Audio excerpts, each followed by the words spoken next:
50 वर्षीय राजेश बाबू ने सुबह सुबह करवट ली और हमेशा की तरह अपनी पत्नी सुनीता को चाय बनाने को कहकर रजाई से मुंह ढककर चाय का इंतजार करने लगे। जब बाहर कड़ाके की ठंड पड़ रही हो तो सुबह सुबह रजाई से किसको निकलने का दिल करता है भला। राजेश बाबू को जब तक बिस्तर पर गर्मा गर्म चाय मिल न जाए वो बिस्तर छोड़ते ही नहीं। राजेश बाबू ने कुछ पल अपनी पत्नी सुनीता के उठने का इंतजार किया, पर सुनीता की तरफ से कोई हलचल न होने पर उन्होंने दोबारा आवाज दी। आज तक ऐसा कभी भी नहीं हुआ था कि राजेश जी के आवाज देने पर सुनीता ने अपनी कोई प्रतिक्रिया नहीं दी हो, पर आज सुनीता को क्या हो गया?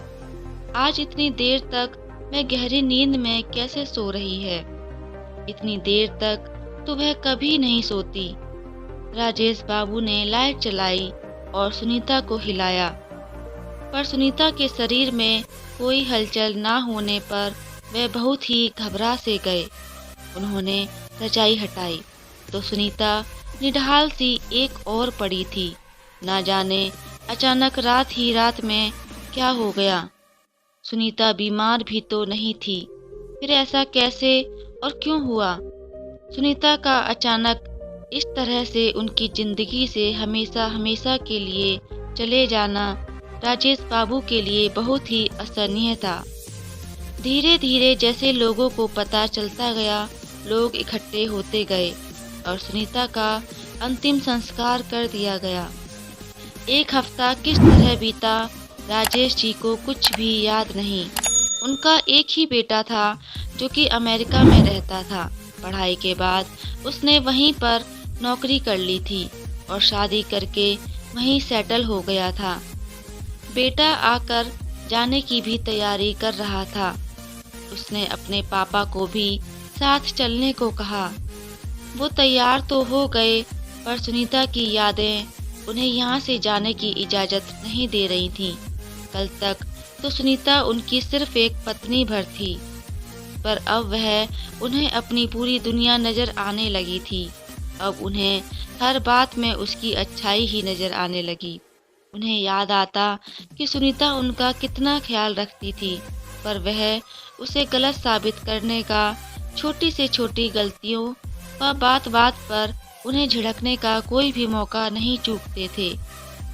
सुनीता पूरी ईमानदारी से उनकी व परिवार की सेवा में लगी रहती थी, पर वह ना कभी उसकी कोई तारीफ करते और ना ही कभी उसका मनोबल बढ़ाते। इसके उलट उसके हर काम में उसकी गलती निकालने में उन्हें असीम शांति मिलती थी। सुनीता दिन भर काम में जुटी रहती थी।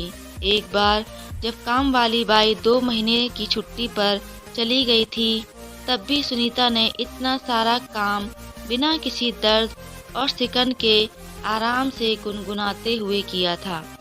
जबकि कोई दूसरी महिला होती तो ऐसी स्थिति में बिल्कुल ही अशांत हो जाती, पूरा घर सर पर उठा लेती। अब दिन रात राजेश बाबू उनकी यादों के सहारे जीने लगे। उनको एहसास होने लगा कि काश वह तब तक उसकी कीमत जान पाते, काश वह तब उसकी प्रशंसा कर पाते, काश। पर अब वह बहुत देर हो चुकी थी।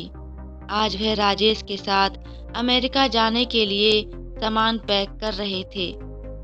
पैक करते करते सुनीता की फोटो को देखकर वे अचानक बच्चों की तरह फपक फपक कर रो पड़े और बोले, सुनीता प्लीज मुझे माफ कर दो, प्लीज वापस आ जाओ।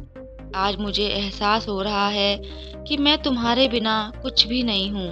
मैं आज जान गया हूँ कि मैं तुमसे कितना कितना प्यार करता हूँ। वे तस्वीर को चूम रहे थे, तभी उन्हें किसी ने पीठ से झकझोरा। इससे पहले कि वो खुद को संभाल पाते, अचानक उनकी आंखें खुल गईं।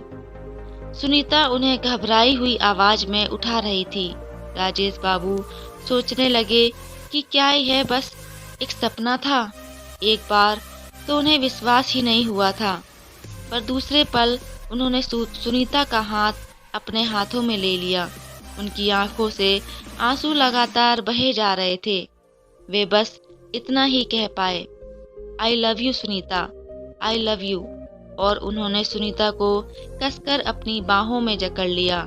उधर इन सबसे अनजान सुनीता खुशी से नम हुई आंखों से अपलक राजेश को ही देखे जा रही थी। मैं याद आऊंगी बहुत चले जाने के बाद, फिर रो रो कर करते रहना रब से अपनी फरियाद। कदर करनी है तो जीते जी करो मेरे दोस्त, मरने के बाद तो दुश्मन भी चार आंसू बहा देते हैं। दोस्तों, कहानी कैसी लगी कमेंट में ज़रूर बताइएगा, और अगर आप चैनल पर नए हैं तो चैनल को सब्सक्राइब ज़रूर कीजिएगा। आपका एक सब्सक्राइब मेरे लिए मोटिवेशन का काम करता है। तो मिलते हैं अगली एक और अच्छी सी कहानी के साथ। तब तक के लिए आप सभी का धन्यवाद।